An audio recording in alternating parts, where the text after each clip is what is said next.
Lettre aux Français de l'émir Abdelkader, suite, chapitre 2, de l'authentification de la science juridique d'origine divine, suite. Gardez-vous de croire que la connaissance de la loi divine est en contradiction ou en opposition avec les connaissances acquises par l'Esprit seul. Bien au contraire. Rien de ce qui a été transmis par les prophètes, parmi les choses édictées pour le bien des hommes, ne saurait être en désaccord avec le jugement des esprits bien constitués. Certes, on trouve dans les lois des prophètes des choses que les esprits peuvent considérer comme éloignées de leur compréhension, mais c'est uniquement à cause de leur faiblesse, de leur incapacité à les saisir. Pour peu qu'on leur montre la voie par où les atteindre, ils comprennent aisément qu'en elle se trouve la vérité dont il ne faut pas s'écarter. Le cas de l'usage de l'or et de l'argent tel qu'il se trouve prescrit par la législation religieuse de l'islam illustre bien cette vérité. En effet, cette législation interdit d'amasser or et argent sans en donner une partie aux pauvres ou aux indigents. Elle défend aussi d'en faire des récipients destinés à la nourriture ou à la boisson. De même qu'elle défend de vendre de l'or pour en recevoir comme prix de l'or en quantité plus grande, ou de vendre de l'argent pour amasser plus d'argent encore, c'est-à-dire le prêt à intérêt. Si l'on disait à quelqu'un « donne une partie de ton or et de ton argent aux pauvres, sinon tu seras brûlé par le feu », il pourrait répondre « c'est moi qui me suis fatigué à les amasser, pourquoi en donnerais-je une partie à celui qui dormait et se reposait pendant ce temps ?» Si on lui disait « ne mange pas et ne bois pas dans des récipients d'or ou d'argent, sinon tu seras brûlé par le feu », il répondrait de même « c'est moi qui dispose à mon gré de ce que je possède, et personne ne peut me reprendre là-dessus, comment serais-je châtié pour l'emploi de ce qui est mon bien ? La raison ne peut l'admettre. » Enfin, si on lui disait « ne vends pas l'or pour en recevoir comme prix de l'or en quantité plus grande, ne vends pas l'argent pour en recevoir plus d'argent encore, sinon tu seras brûlé par le feu. » Il répondrait assurément « c'est moi qui vends et qui achète de mon propre chef avec le consentement de la personne avec qui j'ai affaire. Sans libre activité de vente et d'achat, le monde serait ruiné, aucun profit ne pouvant avoir lieu. La raison ne saurait admettre cela. » Les réponses de ces hommes sont justes. L'esprit, en effet, n'admet pas qu'un châtiment puisse être administré dans de pareils cas. Mais c'est parce que l'esprit a besoin d'autres informations. Alors on lui dit « le sage dessein en vue duquel Dieu a créé l'or et l'argent est le bon fonctionnement de ce monde qui a certes besoin de ces deux matières. Ce sont là deux métaux qui n'ont pas d'utilité en eux-mêmes, qui ne protègent ni du chaud ni du froid, qui ne peuvent servir à nourrir un corps. Et cependant, tout homme a besoin d'eux dans la mesure où il doit nécessairement se procurer un grand nombre de choses pour se vêtir et se nourrir. Or, il ne possède pas toujours ce dont il a besoin, alors qu'il lui arrive de disposer de choses dont il peut fort bien se passer.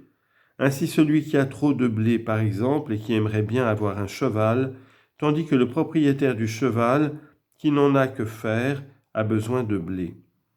Un échange entre eux s'impose. Encore faut-il fixer la quantité des choses à échanger, car le propriétaire du cheval ne le cédera pas contre n'importe quelle quantité de blé, d'autant qu'il n'existe aucun rapport entre le blé et le cheval qui permette de dire « on donnera pour l'un le même poids de l'autre ». On ne sait donc pas immédiatement combien le cheval vaut de blé. Aucune transaction commerciale ne serait possible en pareil cas. C'est pourquoi les gens éprouvèrent le besoin de s'en remettre à un intermédiaire qui pût trancher avec équité entre deux partenaires. Voilà pourquoi Dieu créa l'or et l'argent, qui sont comme deux juges entre les gens dans toute transaction commerciale, de sorte que l'on put dire « ce cheval vaut 100 dinars et telle quantité de blé a la même valeur ». Si l'or et l'argent ont reçu le pouvoir de juger, c'est précisément parce qu'ils n'ont pas été créés dans un but d'utilisation particulière impliqué par leur essence. Dieu les a créés pour qu'ils passent d'une main à l'autre en remplissant leur fonction de juges équitables. Ils sont l'étalon de toute richesse. Celui qui les possède est comme s'il possédait toute chose. Celui qui a un cheval, par exemple, n'a que ce cheval. S'il a besoin de nourriture, l'homme qui dispose de cette nourriture peut ne pas avoir envie d'un cheval, mais plutôt d'un vêtement. Le propriétaire du cheval devra donc recourir nécessairement à ce qui, de par sa forme, a l'air de n'être rien, mais qui, par la signification qui lui est attachée, est comme s'il représentait toute chose. Un objet ne peut servir d'étalon que s'il n'offre de lui-même aucune image particulière, comme le miroir qui n'a pas de couleur propre, mais qui saisit toute couleur. Ainsi en va-t-il pour l'or et pour l'argent, qui n'ont pas d'utilité par eux-mêmes, mais qui sont de purs moyens d'acquérir tout ce qui est utile.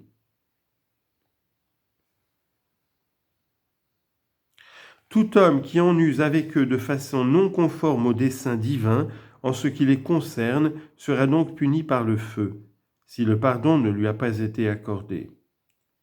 En les thésaurisant sans en distraire une part spécialement destinée aux pauvres, il fait échouer le dessein de Dieu. Ils sont conduits comme celui qui mettrait en prison le juge chargé d'arbitrer les conflits entre les hommes en trouvant une solution à leurs différends, l'empêchant purement et simplement par décision autoritaire de juger. Dieu n'a pas créé l'argent pour Zaïd ou pour Hamar en particulier, mais pour que ces métaux passent de main en main afin de tenir leur rôle d'arbitre entre les gens. On ne peut douter que l'esprit, s'il réfléchit à ce que nous venons de dire, ne décide dès lors que la thésaurisation, qui s'oppose à la libre circulation de l'or et de l'argent parmi les hommes, est une injustice, et ne trouve bon le châtiment qui frappe celui qui s'en rend coupable. Car Dieu n'a créé aucun homme pour qu'il vive dans le dénuement. Il a fait en sorte que la subsistance des pauvres soit assurée par les riches. Et ceci se montre injuste envers les pauvres lorsqu'il les empêche de jouir du droit que Dieu leur a accordé.